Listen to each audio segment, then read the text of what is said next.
business ideas.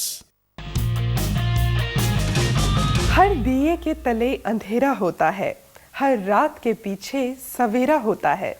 ना जाने क्यों लोग डर जाते हैं मुसीबत को देखकर, जबकि हर मुसीबत के पीछे जीत का बसेरा होता है। और आपके बिजनेस लॉस की मुसीबत के पीछे आपके व्यवसाय की सफलता का जो बसेरा है, उसे आपसे रूबरू करवाने के लिए एक बार फिर से शिल्पा भावना आ गई है लेकर आपका चहेता कार्यक्रम big business ideas powered by tap fox beyond socialising. United nations की रिपोर्ट कहती है कि भारत दुनिया का सबसे बड़ा युवा आबादी वाला देश है।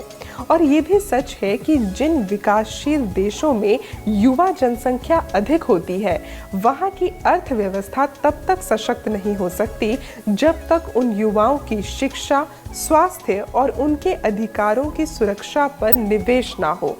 और ये वही निवेश है जो आगे चलकर हमारे देश के व्यवसायियों को स्थापित करता है। तो क्या भारत में इसका ख्याल रखा जा रहा है? चलिए समझने की कोशिश करते हैं from none other than the author of the business books, the philanthropist, the big business expert mister Sunil Kumar Gupta. नमस्कार सर, बहुत बहुत स्वागत है। धन्यवाद। आइए please. Sunil ji, India is the country with the largest young population, I must say. और हम लोग कहते भी हैं कि हम इसका डेमोग्राफिक डिविडेंड लेंगे, लेकिन आपको क्या लगता है कि आज के समय में जो परिस्थितियां हैं, ऐसा संभव है या कुछ संभावनाएं आप देखते हैं इसमें? मुझे लगता है देश में पहली बार यूथ को जितने अवसर मिले हैं, क्योंकि पहली बार ऐसी योजनाएं आई हैं जिसमें यूथ यदि अपना कोई कारोबार करना चाहता है, अपना कोई व्यवसाय शुरू करना चाहता है या अपनी कोई सर्विस यूनिट शुरू करना चाहता है, तो उसको लोन बिगर कोलेटरल सिक्योरिटी के मिलता है। क्या बात है, बिगर किसी गारंटी के मिलता है। तो कुछ युवा आगे बढ़ के इंडस्ट्री लगाएं या अपने सर्विस यूनिट लगाएं और बाकी युवा को नौकरी दें, तभी देश आगे बढ़ सकता है। जैसे कि अगर हम नॉर्थ ईस्ट रीजन की बात करें, जो कि एक बिल्कुल डिफिकल्ट एरिया है, तो आप यदि कोई भी योजना लेते हैं तो उस योजना में जो नॉर्थ ईस्ट रीजन के लोग हैं या जो JNK के लोग हैं, उनको विशेष सुविधा दी जाती है। जैसे उनके मार्जिन मनी कम होते हैं, उनको यदि नॉर्मल को सब्सिडी 25 है तो उनको 35 मिलती है। जी। और एक बहुत अच्छी बात, अभी अक्टूबर के मंथ में ही एक बहुत बड़ा फंड लॉन्च करने जा रही है सरकार, जिसको नॉर्थ ईस्ट वेंचर फंड का नाम दिया गया है। Oh beautiful. जो लगभग 100 करोड़ से लॉन्च हो रहा है। क्या बात ये है। नॉर्थ ईस्ट के जो हमारे युवा हैं, जो IT सेक्टर में कुछ करना चाहते हैं, टूरिज्म में कुछ करना चाहते हैं, कोई नया अपना व्यवसाय करना चाहते हैं, तो उनके वेंचर के लिए वेंचर फंड और सॉफ्ट लोन, इक्विटी फंड, बहुत सारी स्कीम है। तो ये अब एक नई शुरुआत हुई है, साथ ही ऐसी बहुत सारी और स्कीम्स भी हैं जिनके बारे में हम जरूर आपसे जानेंगे। लेकिन उससे पहले मैं आपको बताना चाहूंगी, क्योंकि आपने जिक्र किया है एक ऐसे रीजन का जिसे इस वक्त हम सभी को हाथ मिलाना बहुत ज्यादा जरूरी है, क्योंकि वो कहीं हमसे अलग नहीं है, हमारा अपना ही हिस्सा है। तो वहां से ही हमारे स्टूडियो में एक ऐसे पुलिस ऑफिसर आ रहे हैं जो कि उन्हें रिप्रेजेंट भी करते हैं और हर तरीके से उनका प्रतिनिधित्व करते हैं। तो उन्हें आमंत्रित कर लिया जाए। जरूर। दोस्तों, आज के हमारे मेहमान हमारे देश के एक जांबाज सिपाही हैं, एक ऐसे व्यक्तित्व जो अपनी रेगुलर पुलिसिंग जॉब के साथ साथ हर भारतवासी को एक सूत्र में पिरोने का काम कर रहे हैं। आप न केवल एक सजग पुलिस ऑफिसर हैं, बल्कि आप एक ऐसा चेहरा हैं जिस पे लोग विश्वास करते हैं। बात चाहे गरीब असहाय लोगों की मदद की हो या आने वाली नस्ल को समृद्ध करने की, this man is always there in full force. He is the nodal officer for north East people. Please welcome the joint commissioner of police Delhi, Shri Robin Hibu. नमस्कार sir, most welcome sir. Thank you. Please नमस्कार sir. नमस्कार। बैठिए sir. Hibu sir, firstly I would like to ask one thing. जब हम लोग social media पे पहला click करते हैं और अगर कोई भी नॉर्थ ईस्ट का व्यक्ति मदद के लिए देखता है, तो क्यों उसके सामने आप ही का चेहरा आता है? You are a rock star on social media, I must say. First of all I must tell that कि नॉर्थ ईस्ट के जितने भी जो युवा हैं, लोग हैं, सोशल मीडिया में बहुत एक्टिव है। हाँ। और हम चाहते हैं कि इस मीडिया को क्यों ना हम उन नौजवान के लिए जो अगर हमसे जो पुलिस से जो काम हो सकता है उसे हम करें, जिसका तहत हमने फेसबुक लॉन्च किया है, Delhi police for north east folks, जिन्होंने 2 साल के अंदर 1,08,75,000 कल तक का हमारे सारे दुनिया से वो हमें संपर्क में है। उसके बाद हमारा दिल्ली में हमने क्या किया, WhatsApp group it's a helpline WhatsApp emergency group. है हाँ जी। इमरजेंसी जो हेल्पलाइन ग्रुप है उसमें हमारा 24 ग्रुप है। तो जब भी जिस ग्रुप का जरूरतमंद होता है उसी को हम अपलोड कर देते हैं। कभी कभी क्या होता है कि उनको विक्टिम को भाषा में प्रॉब्लम होता है, कम्युनिकेशन में, तो उनको हेल्प करता है। भगवान ना करे कोई एक्सीडेंट हो जाता है तो हॉस्पिटल में जाकर उसको मदद करता है। तो इट इज बिकम, मैं तो कहूँगा कि life saving social media for common people. आप जिन स्कीम्स के बारे में बता रहे हैं, क्या इनको भी पॉपुलराइज किया जा रहा है डिजिटल मीडिया का माध्यम लेकर? नहीं, उस हद तक नहीं किया जा रहा, जरूर किया जाना चाहिए, किया जाना क्योंकि चाहिए। जो डिजिटल इंडिया की मुहिम है उसका मतलब ये था कि जितनी भी हमारी स्कीम है, जैसे मैं जो भी स्कीम बताऊंगा आज, मान लीजिए नॉर्थ ईस्ट रीजन की स्कीम बताता हूँ, तो मैं श्योर हूँ क्योंकि वो उन लोगों को नहीं पता होंगी। क्योंकि यदि वो स्कीम उनको पता होंगी तो युवा ज्यादा अच्छा काम कर पाएगा और उनका फायदा उठा के मेन स्ट्रीम में आ पाएगा और अपने साथ साथ और 10, 20, 50, 100 लोगों को एम्प्लॉयमेंट देगा। बिल्कुल। और दूसरी बात अब दिल्ली की बात, अब सरकार ने जो इनिशिएटिव लिया मैं आपको बताना चाहूंगा। जमीन दिया है नॉर्थ ईस्ट पीपल के लिए, एक जो स्पेशल पुलिस यूनिट के लिए पैसे 24 करोड़ जो है minister of welfare and women and child welfare minister ने पैसा हमें अलॉट किया है। स्पेशल रिक्रूटमेंट अभी 450 रिक्रूटमेंट ऑलरेडी करके लड़के आ रहे हैं। उसके बाद में हमारे ऑफिसर को जैसे अभी इमोशनल बॉन्डिंग के लिए एसीपी और उनको नोटिस भेजा जा रहा है ताकि कल्चरल उनका एक्सपोजर हो। उसके बाद में हमारा एक स्पेशल पुलिस यूनिट भी यहाँ ऑलरेडी खोल दिया गया, एक 1093 जी जो लाइफ लाइन है नोटिस का, वो भी ऑलरेडी स्टार्ट हो गया था। आई थिंक जो सरकार जो कर रहा है पूरा का पूरा जोर शोर से दे रहा है। अब इनको जरूरत है ये ग्रामीण तक पहुंचा, कोहिमा में, झुलेबुत्तो में या अनिनी में, जो दूर दराज है उन पहाड़ी तक जाना चाहिए। लोगों को पता हो कि सरकार ने हमारे लिए ये क्या करा, इसमें ज्यादा जोर देना जरूरी है। मतलब नेशनल इंटीग्रेशन के साथ साथ इमोशनल इंटीग्रेशन का होना भी बहुत ज्यादा जरूरी है। लेकिन शायद कुछ लोग हैं जो इस बात को कभी कभी नहीं भी समझ पाते। कुछ झलकियां हैं जो आप लोगों के साथ हम जरूर बांटना चाहेंगे, उसके बाद उस पर चर्चा करेंगे। बिल्कुल।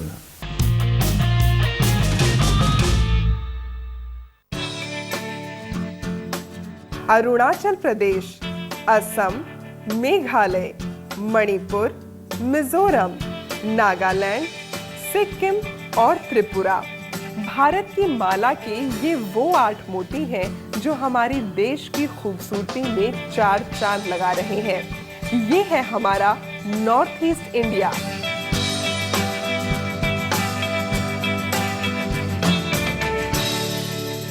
अनेकता में एकता का नाम है भारत। फिर भी हकीकत कभी कभी भयानक होती है।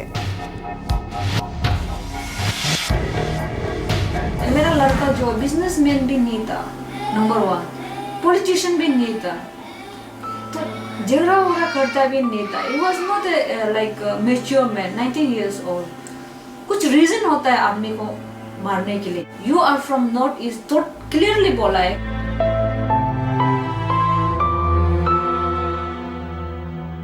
तान्या ने चाहता था, मम्मी पापा आप ये काम करो, नॉर्थ ईस्ट का इतना टॉर्चरिंग हो रहा है। नॉट ओनली तान्या, कितना मरा है, कितना सड़क में मरा है, कान में चोचो मोमो चिंकी, कितना रैगिंग होता है, बहुत कुछ हो रहा है, मतलब ना अभी भी हो रहा है। It's disturbing. Yes, it's disturbing. हमें ये रिकॉर्ड में भी आया हुआ है कि इस तरह का जो है ना, जो डिस्क्रिमिनेशंस है, मुझे भी बुलाया था बहादुर, मोमो, चिंकी।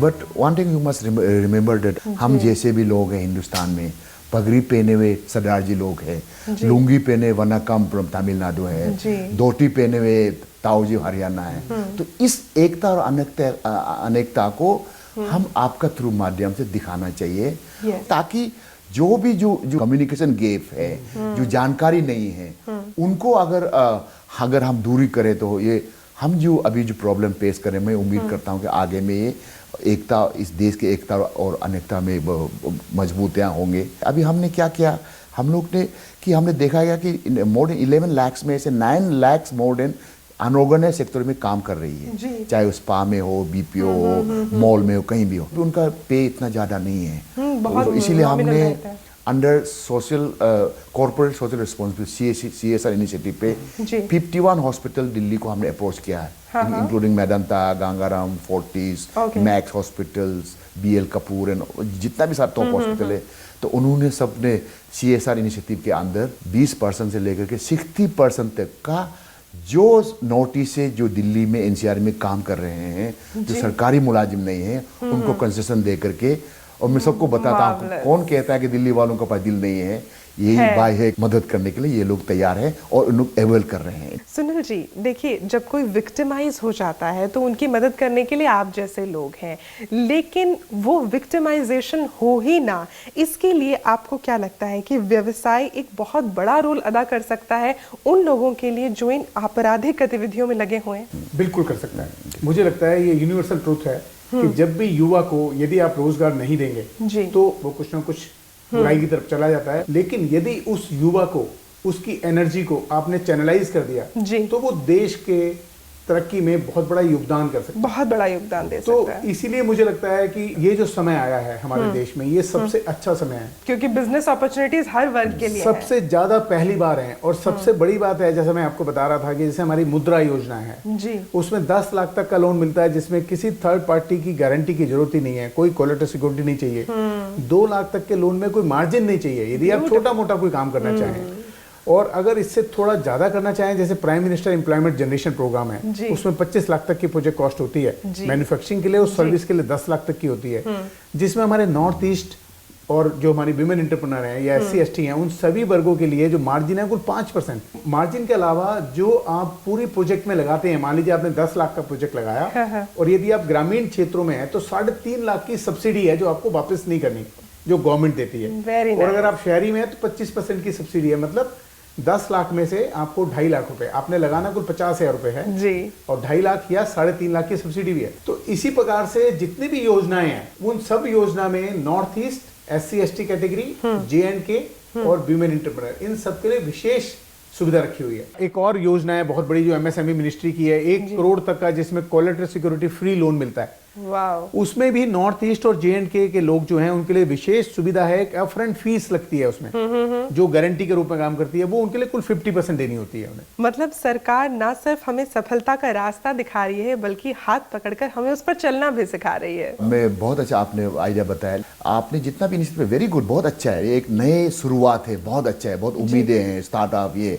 लेकिन नॉर्थ ईस्ट में जो जहाँ से हम आते हैं कि उसमें 2-3 चीज बेसिक आपको करना जरूरी है। आई थिंक सरकार बिल्कुल उसमें फोकस भी कर रहे हैं। 1 इज इंफ्रास्ट्रक्चर, जब आप कम्युनिकेशन ही नहीं है कि आप कैसा करें, number 1। Number 2 connectivity, number 3 power. इस तीनों को डेवलप करो, फिर आगे में और आगे ये चलेगा नहीं, दौड़ेगा जी। और हम एक बात ऐड करना चाहूंगा, रोबिन जी ने बहुत अच्छी बात कही कि अभी सरकार ने इनिशिएटिव लिया है जिसमें उसने बहुत बड़ा फंड नॉर्थ ईस्ट की कनेक्टिविटी के लिए रखा है, और साथ में डिजिटल इंडिया में 2.5 लाख विलेज पंचायत तक पहुंचने का उनका सपना है कि जहां पे इंटरनेट की वायर पहुंचाई जाएगी। तो मुझे लगता है ये दोनों इनिशिएटिव जो हमारे आगे 5 साल में आने वाले हैं, उस दौरान जरूर ये इंफ्रास्ट्रक्चर में हमारी सड़कें और हमारे इंटरनेट कनेक्टिविटी सब गांवों तक जरूर पहुंचेगी। एक बात मैं चाहता हूं कि मेरा ये सुझाव, मेरा ये फीलिंग है कि ये जितना भी कर रहे हैं उनको टाइम फ्रेम वो करना चाहिए। टाइम फ्रेम के साथ में एक्सपर्ट को करने देना है, अकाउंटेबिलिटी रहना चाहिए, ट्रांसपेरेंसी रहना चाहिए, और वहां लोगों को इन्वॉल्व करना है।